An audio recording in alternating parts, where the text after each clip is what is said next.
Guys, it took almost 7 to 8 months to complete this project phasor, या तो आप बोल सकते हो प्रोजेक्ट R1। तो ये इंडिया की पहली फेज़र है जिसको हम लोग ने R1 में कन्वर्ट किया है। और इसका जो बाइक का ओवरऑल बजट था ना, बहुत ज़्यादा टाइट था, इसलिए बाइक को बिल्ड करने में इतना ज़्यादा टाइम लग गया, क्योंकि जो वो बजट में सारे सामान मिल रहे थे, सब जगह से अरेंज करना पड़ रहा था कि हम लोग को वही पर्टिकुलर बजट में सामान मिल जाए और हम लोग को कुछ अलग करने मिले।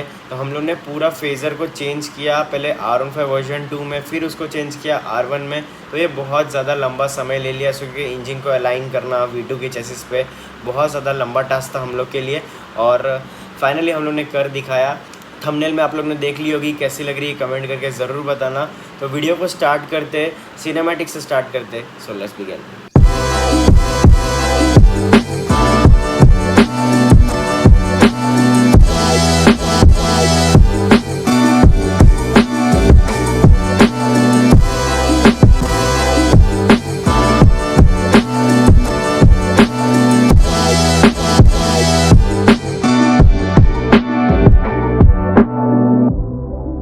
गाइस, अभी फेज़र जो है रेडी हो चुकी है पूरी कंप्लीट, आप देख सकते हो। और आकाश भाई आ चुके हैं बाइक लेने के लिए। तो ये हम लोग ने बोल सकते हो एक सरप्राइज़ बिल्ड रखा था आप लोग के लिए, इसलिए इसका कोई वीडियो नहीं ला रहा था मैं, क्योंकि ऑलरेडी ये 7 to 8 मंथ से बाइक खड़ी थी। विदिन 3 डेज़ हम लोग ने बाइक को पूरा कंप्लीट तरीके से फिटिंग किया, इंजन का सारा काम कराया। मेनली इसके जो है कार्बोरेटर में प्रॉब्लम था, और साथ ही में जो इसका क्लच प्लेट, प्रेशर प्लेट और टाइमिंग चेंज का आवाज़ था इंजन में से, वो भी हम लोग ने सॉल्व किया। एग्जॉस्ट जो हम लोग ने एक्रापोइक का लगाया, बैंड पाइप भी कस्टम बनाई है इसके लिए।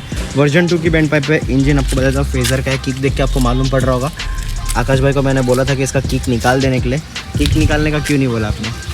तो इमरजेंसी में काम आ जाते हैं। हाँ, इमरजेंसी में काम आ जाएगा किक, पर सेकंड गियर पे धक्का डाल के भी चालू कर सकते हैं। नहीं, वो मज़ा नहीं, फिर बाइक का मतलब क्या रहेगा। ठीक है, तो यहाँ पे जो है देख सकते हो किक है। तो ये फेज़र का इंजन है, और यहाँ पे भी आपको चेकआउट कराते हैं। यहाँ पे रेडिएटर नहीं है, तो आपको मालूम पड़ जाएगा कि फेज़र है अंदर से। और यहाँ से काफ़ी एयर जाती है और यहाँ से आउट होती है, तो इंजन प्रॉपरली कूल होएगा। अगर आपका ये सवाल रहता है कि क्या इंजन कूल होएगा कि हीट होएगा, तो वो भी आपको पता चल गया होगा। तो ये यामाहा फेज़र 2000 कब का मॉडल है? 2012 का मॉडल है ये। और कम्प्लीटली हम लोग ने इसको रिबिल्ड किया है रेक्साट 1.0 में। कलर स्कीम भी सेम रखा है, आप देख सकते हो। बस सिल्वर ऐड किया, क्योंकि सिल्वर टच अच्छा लगता है बाइक को रेड कॉम्बिनेशन के साथ। और आप लोग कमेंट करके बताओ कैसा लग रहा है पूरा बाइक। आपको 360 व्यू भी बताता हूँ बाइक का, कि हम लोग ने क्या क्या इंस्टॉल किया है इसमें। तो फ्रंट में आप देख सकते हो, इसमें हम लोग ने जो हेड पैनल इंस्टॉल किया है। अभी मिरर ऑर्डर में, मिरर भी बहुत जल्द आ जाएंगे, तो मिरर भी इसमें इंस्टॉल कर देंगे। तो हेड पैनल कस्टम लगाया है, प्रोजेक्टर, और यहाँ पे DRL आप देखोगे DRL इंस्टॉल किया है। साइड पैनल सेम R6 का side panel with underbelly install किया है। और साथ ही में टैंक कवर इंस्टॉल किया, आप देख सकते हो। टैंक कवर की भी क्वालिटी कैसी है। तो ये कलर आप देख सकते हो कितना प्यारा लग रहा है, इसमें शाइन आप देख सकते हो। तो हम लोग ने इसमें ड्यूल टोन कलर करा है, ब्लू सिल्वर एंड रेड। और ये रेड जो है वो चेरी रेड है। क्वीड का कलर आपको मालूम है, तो वही सेम कलर है ये। और यहाँ पे भी देख सकते हो रिवर्स में अपने बैक साइड पे, तो बाइक कुछ इस तरीके से लग रही है। पीछे से इसका लुक बहुत ही ज़्यादा बल्की है। आप लोग कमेंट करके बताओ कैसी लग रही है पूरी बाइक। और यहाँ पे हम लोगों ने जो है टेल टाइडी लगाई है विद इंडिकेटर्स। और यहाँ पे आप देख सकते हो ये R1 की कस्टम टेल इसमें इंस्टॉल की है। ये बाइक में पीछे का मड फ्लैप इसलिए रखा है क्योंकि अभी रेनी सीज़न है, आप देख सकते हो सब जगह पानी है। और पीछे के पिलियन राइडर अगर बिठाओगे तो पीछे से पूरा नक्शा ख़राब हो जाता है, जो आपका शर्ट वर्ट है सब ख़राब हो जाता है। तो इसलिए ये एक मेन रीज़न है कि यहाँ पे जो है हम लोग ने मड फ्लैप लगा के रखा है। और इस तरफ से भी आप देखोगे कि हम लोग ने स्विंग आर्म को सिल्वर किया है, बहुत ही ज़्यादा अच्छा सूटेबल है, अच्छे तरीके से मैच कर रहा है पूरी बाइक को। एंड जो अपना मेन पार्ट वो है वो R6 का साइड पैनल विद अंडरबेली। यहाँ पे आप देख सकते हो हम लोग ने जो R6 का साइड पैनल विद अंडरबेली बिठाया है। इस तरफ से भी आपको मैं चेकआउट करा देता हूँ। तो ये लॉन्ग एंड एक्सटेंडेड अंडरबेली है। अभी ये अंडरबेली बिठाने के लिए आप लोग पूछोगे क्या हम लोग ने ऑल्ट्रेशन किया। एक्चुअली में ये जो फेज़र है इसका हम लोग ने पूरा कंप्लीट चेसिस चेंज किया है। ये R15 का चेसिस हम लोग ने इसमें इंस्टॉल किया है, और इंजन माउंट किया है खाली। बाकी सारी चीज़ें, इंजन छोड़ के सारी चीज़ें ना इसमें R15 वर्जन 2 की आप देखोगे। फ्रंट में जो है डिस्क है एंड रेयर में भी डिस्क है। तो ओवरऑल बॉडी किट की बात कर दिया। अभी इसमें क्या क्या हम लोग ने फुल्ली चेंज किया आप लोग को बताता हूँ। चेसिस और साइड के सारे पार्ट्स फेज़र के नहीं, R15 के आप लोग को मालूम है। मॉक्सी के लीवर गार्ड, इसको भी रेड टच दिया हम लोग ने। साथ ही में देख सकते हो कि आप यहाँ पे हम लोग ने मीटर जो ये वाला लगाया, बट बहुत जल्द जो है मीटर भी चेंज करने वाले। ये एक्चुअली में सिंगल मीटर है, हम लोग यहाँ पे RPM मीटर और जो है अपना स्पीड मीटर है वो अलग लगाएगा, वो अलग लगाएंगे, क्योंकि ये इससे बाइक का लुक थोड़ा सा और अच्छा हो जाएगा। और दूसरी सारी चीज़ आपको पता चल गई होगी कि मैकविल चेंज किए दोनों R15 वर्जन 2 के मैकविल है। रेयर में भी आप देख सकते हो कि डिस्क है और फ्रंट में भी जो है डिस्क है। यूएसडी भी हम लोगों ने R15 वर्जन 2 के लगाया। आप टी देख के आपको मालूम पड़ गया होगा कि ये R15 वर्जन 2 का है।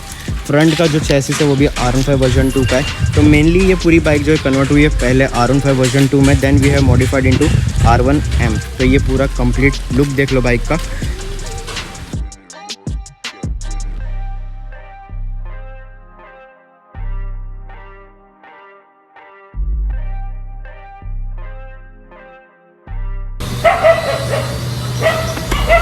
तो फाइनली गाइस आकाश भाई जो है फेज़र लेके जा रहे और अपना जो 8 महीने की मेहनत थी आज कंप्लीट हो गई है। बाइक कैसी लग रही है वो तो बता के जाओ।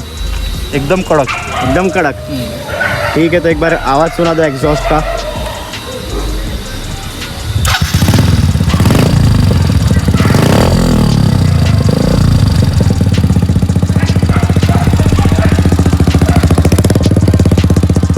ओके आकाश भाई चलो।